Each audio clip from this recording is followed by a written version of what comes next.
Left arm একজন pace bowler থাকলে যেটা হয় টিম কম্বিনেশন অনেক সময় একটা ভেরিয়েশনের অপশন থাকে। কিন্তু আসলে এখন তো আমাদের অপশন আসলে নেই। আমরা যদি দেখি আমাদের পেসের যে একটা পুল যদি আমরা দেখি, সেখানে left arm pace bowler Mustafiz এবং শরীফুল আমাদের প্রাইম পেস বোলারের মধ্যে পড়ে।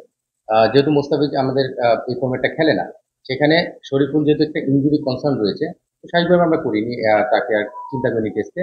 বাট হ্যাঁ, এই অপশনটা হলে একটা ভেরিয়েশন আছে। বাট আমি সবসময় একটা জিনিস বিলিভ করি, আসলে রাইট আর্ম লেফট আর্ম যেটাই হোক, বেস্ট প্লেয়ারটা খেলা জরুরি। আপনি দেখবেন আমাদের ব্যাটিং লাইন আপে বেশ অনেক লেফট হ্যান্ড ব্যাটসম্যান রয়েছে, কিন্তু এখানে লেফট হ্যান্ড রাইট হ্যান্ডের চেয়ে আমার বেশি ইম্পর্টেন্ট হচ্ছে সে আমাদের কতটুকু সাকসেসফুল প্লেয়ার হতে পারে এবং কতটুকু অ্যাবিলিটি তার রয়েছে।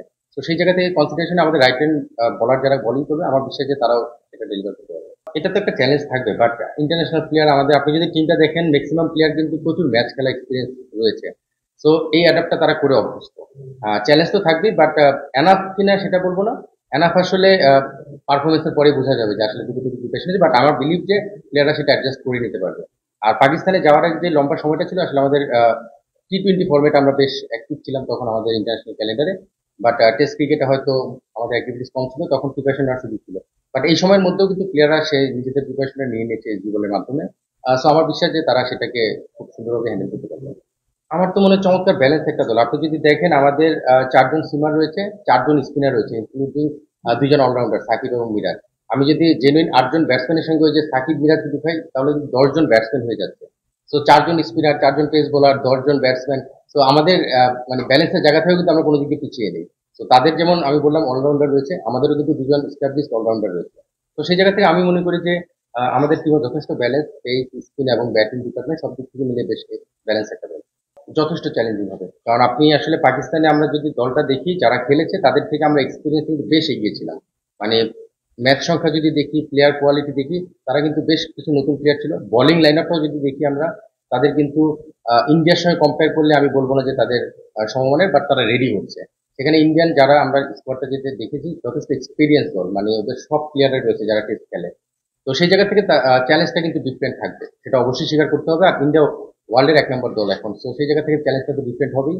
আর যদি স্টাবলিশ দল নিয়ে খেলছে, চ্যালেঞ্জ থাকবে। বাট আমরাও কিন্তু এখন টেস্টে যথেষ্ট ব্যালেন্স একটা দল, আমি বলছিলাম এক্সপিরিয়েন্স দল। সেই জায়গা থেকে আমরা একটা ভালো পজিটিভ মোটিভেশন নিয়ে খেলতে যাচ্ছি। তো আশা করছি যে সেই চ্যালেঞ্জটা আমরা সুন্দরভাবে হ্যান্ডেল করবো। আসলে এখানে টোটাল কন্ডিশনটা চেঞ্জ, দলও চেঞ্জ, এবং র্যাঙ্কিং এর পজিশন থেকে বোঝা যাচ্ছে ইন্ডিয়া কতটা স্ট্রং দল। আমরা কিন্তু বেশ এগিয়ে এসেছি স্টেপ এগিয়ে যেয়ে। তো সেই জায়গা থেকে আমার কাছে মনে হয় চ্যালেঞ্জ থাকবে। বাট আমাদের দল কিন্তু এখন ইনএক্সপিরিয়েন্স, বা আমরা ছোট দল বা আমরা ভালো করবো না সেটা বলার সুযোগ নেই। আমাদের দলে কিন্তু 150-200 করা প্লেয়াররাও রয়েছে, এবং তারা কিন্তু ফর্মে রয়েছে। একটা প্লেয়ারের সবচেয়ে ইম্পর্টেন্ট হচ্ছে তার ফর্মটা কেমন যাচ্ছে, সেই ফর্মটাকে কন্টিনিউ করার একটা চ্যালেঞ্জ থাকে। সেটা যদি তারা কন্টিনিউ করতে পারে, আমার মনে হয় এটা পসিবল। এবং কন্ডিশনটা এমন না যে লাইক আমরা অনেক সময় বলি যে বাইরে ইংল্যান্ড, অস্ট্রেলিয়া সেই ধরনের কন্ডিশন, সেরকম না। ইন্ডিয়া যে ধরনের কন্ডিশনে হোক না কেন, আমাদের সঙ্গে কিছুটা সিমিলারিটি রয়েছে। সেই জায়গা থেকে কন্ডিশন অ্যাডাপ্টেড যে ব্যাপারটা, সেটাতেও কিন্তু আমরা অ্যাডজাস্ট করতে পারবো। চ্যালেঞ্জ থাকবে, বাট আমি বলবো না যে একদম পাকিস্তানের সঙ্গে যতটা কমফোর্টেবলি আমরা ডোমিনেট করে উইন করে এসেছি, সেই কমফোর্ট জোনটা হয়তো থাকবে না। বাট ভালো খেললে অবশ্যই যেটা সম্ভব। সাকিবের ব্যাটিংটা আসলে ছন্দে নেই, এটা আমি যেটা একটু আগে বললাম যে ফর্মটা খুব ইম্পর্টেন্ট, সাকিব ফর্মে নেই। আবার টেস্ট ক্রিকেট একটা বিষয় কি, ফর্মে ফেরার সময়টা থাকে। মানে আপনি টি-20 ওয়ানডেতে কিন্তু সেই সময়টা হয়তো থাকে না, রানের তাগিদ থাকে ব্যাটসম্যানদের, রান করার একটা তাগিদ থেকে সময় কম থাকে। টেস্ট ক্রিকেটে কিন্তু সেই সময়টা থাকে। আমি আমি বিশ্বাস করি সাকিব যেই মানে প্লেয়ার, আসলে একটা ইনিংসের ব্যাপার, একটু সময়ের ব্যাপার, সে যদি সেটা করে নিতে পারে, সেই ফর্মটা ফিরিয়ে আনবে। সবচেয়ে বড় অ্যাডভান্টেজ হচ্ছে সাকিব যদি দলে খেলে, আমরা দেখছি যে সে 5-এ, 6-এ এইসব পজিশনে ব্যাটিং করবে, আমরা সুপার চিন্তা করি। এটা কিন্তু অপোনেন্ট টিমের জন্য একটা চিন্তা যে সাকিব উইকেটে রয়েছে। এই 2, 4, 5 ইনিংস দেখে কিন্তু সাকিবকে কেউ রেট করে না, তো আমরাও রেট করতে চাই না। সাকিব একজন অলরাউন্ডার এবং ব্যাটসম্যান হিসেবে ওই পজিশনের প্লেয়ার। জাস্ট একটা ইনিংসের ব্যাপার, সেটা করে ফেলতে পারলে, সময় নিয়ে করে ফেলতে পারে, আমার মনে হয় যে সে তার ফর্মে ফিরে আসে একটা সময়ের ব্যাপার। অবশ্যই অবশ্যই উপরে ব্যাটিং করার যদি সময় আসে সেটা করবে। এখন আসলে টিম কম্বিনেশনে, টিম ব্যালেন্সিং এর কিছু ব্যাপার থাকে, টিম কম্বিনেশনের কিছু ব্যাপার থাকে। সেই কম্বিনেশনে কিন্তু মিরাজকে ওই পজিশনে খেলতে হচ্ছে, এবং ওই জায়গায় যে একটা ইম্পর্টেন্ট রোল প্লে করছে, সেটাও আমাদের জন্য কিন্তু একটা পাওয়া।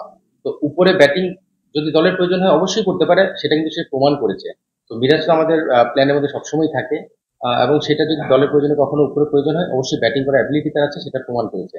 এখন টিম কম্বিনেশন যখন সাজানো হবে, তখন হয়তো যদি কোনো ম্যাচে মনে হয় যে তাকে উপরে ব্যাটিং করানো প্রয়োজন, সেটা করা যেতেই পারে। সে প্রুভেন প্লেয়ার। অবশ্যই প্ল্যানে আছে।